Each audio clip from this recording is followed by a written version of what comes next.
Actually, there was one nominative quota available between North and South America, and so people could fight for that, loosely put, at the Pan American Games in Santiago, Chile.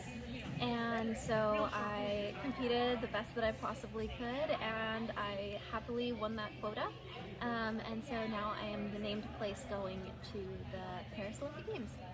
There was only one spot available because we initially, so the first qualification stage would be at the World Championships, and you have to make top, I think it was top 15 or something, or 15 maybe.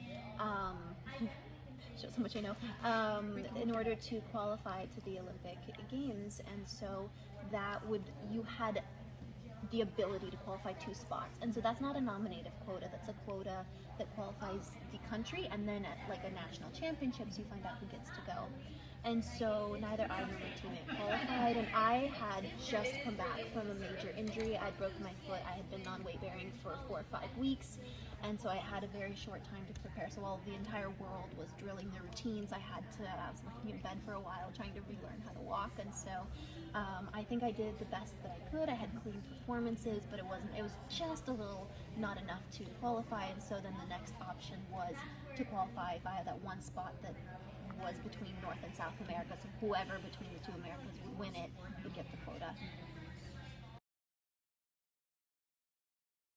I'm majoring in psychology, and I'm very interested, so I primarily take courses that are neuroscience related, so if you look at my transcript, pretty much everything is neuroscience.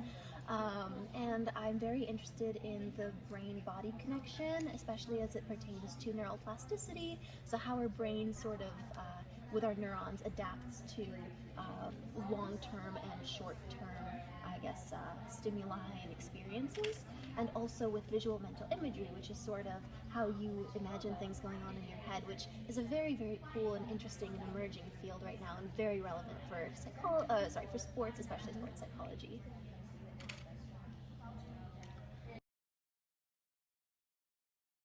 Sure, so my coach is Natalia Klimuk, and I train at North Shore Rhythmic Gymnastic Center, who she's a part co-owner. And so the gym is in Chicago, and I have been going there my entire life, and so it's about an hour away, an hour and a half by car, one way. So I not only fly, but also drive back and forth every day when I'm in Chicago.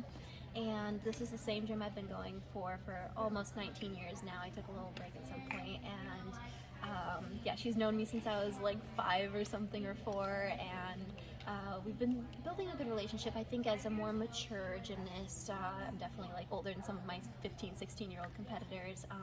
Her and I have a different style of working that we've developed. We collaborate a lot, and I think that's made me love the sport even more.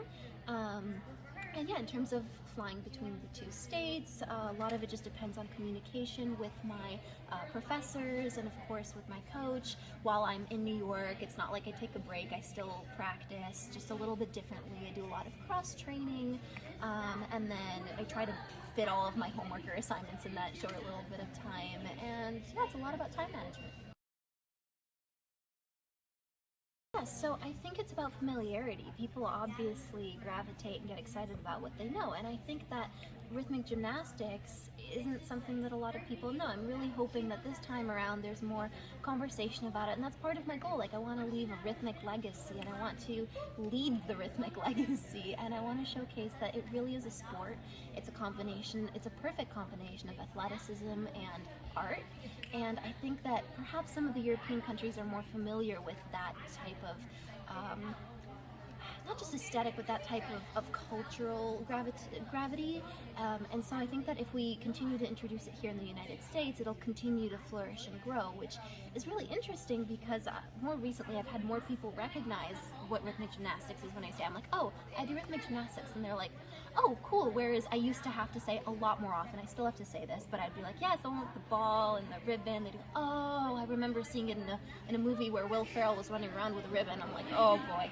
So, you know, it's a shifting dynamic, but I think it could use a little bit more boosting.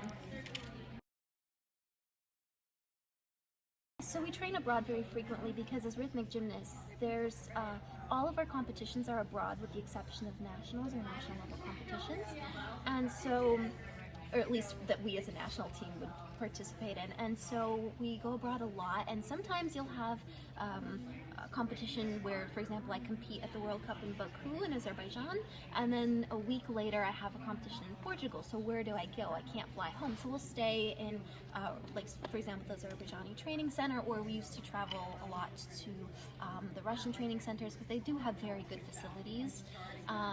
Obviously not, we don't go there. We haven't been going there for a while. And yeah, sometimes we would go to France, Italy. It really depends where we're located, and again, the communications that are going on with between USA Gymnastics and them. Right now, I don't know. I think I really love Kanaiva.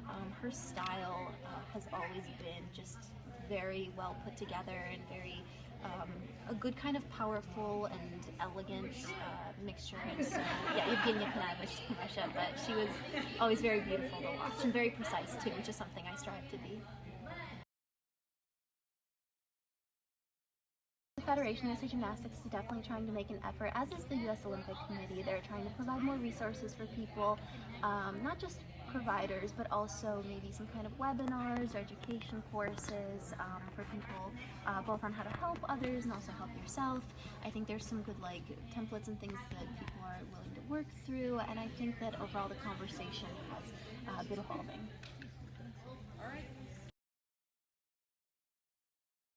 So that doesn't exist for Rythmique. So in Rythmique, it's very much in the United States. If you want to do it, you have to make that choice. And so for example, in the NCAA, you are a student athlete, so the school can make accommodations. I have to do all that on my own.